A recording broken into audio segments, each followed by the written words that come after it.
Budget ரேஞ்சில் stone ஒர்க்கோட உங்களுக்கு இந்த saree சில்க் சாரியா ஸ்டோன் ஒர்க் சாரியான்ற மாதிரி சூப்பராக இருக்கும். saree பார்த்தீங்கன்னா சனா சில்கில் ஃபுல் கோல்டன் த்ரெட் ஒர்க்கோட வந்துடும். உங்களுக்கு இந்த மாதிரி பாடி ஃபுல்லாமே உங்களுக்கு ஸ்டோன் ஒர்க் இருக்கும். பார்டர் நல்ல ஹெவி பார்டர், ரேஞ்ச் உங்களுக்கு 600க்குள்ளேயே வந்துடும். செம்ம saree இது.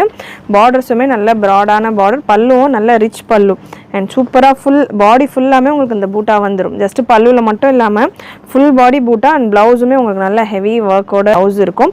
த்ரெட் வீவிங் இது. ஸோ saree இருந்தால் ஒரு சிலர் குத்தம் அப்படின்ற மாதிரி நினைக்கிறவங்க, இது ஃபுல் அண்ட் ஃபுல் உங்களுக்கு சில்க் த்ரெட் அப்படின்றதால பெருசாக குத்துற மாதிரியெல்லாம் இருக்காது. ரொம்பவே சாஃப்டாக இருக்கும். கட்டுறப்பவே நல்லா லீனாக இருக்கிற மாதிரியான ஒரு லுக்கில் இருக்கும். பல்லு ஃபுல்லாமே உங்களுக்கு ஸ்டோன் ஒர்க் வந்துடும். அண்ட் இந்த போர்ஷன் கீழே இந்த போர்ஷன் ஃபுல்லாமே உங்களுக்கு ஃபுல் ஹெவி ஸ்டோன் ஒர்க்கோடே வந்துடும். Beautiful pattern. ஸ்டோன்ஸ் எல்லாம் நீங்கள் மெஷின் வாஷ் கூட பண்ணலாம். நல்ல கேரண்டியான ஸ்டோன்ஸ். கலர் சார்ட்டும் நல்ல பிரைட் கலர் சார்ட். ரொம்பவே அஃபோர்டபுளான ப்ரைஸ். மிஸ் பண்ணாமல் புக் பண்ணிக்கோங்க. நம்ம வெப்சைட்லேயும் அவைலபிள், வாட்ஸ்அப்லேயும் நீங்கள் இந்த கலெக்ஷன்ஸை புக் பண்ணிக்கலாம். கலெக்ஷன் பிடிச்சிருந்ததுன்னா சேனல் ஃபாலோ பண்ணிக்கோங்க. தேங்க்யூ.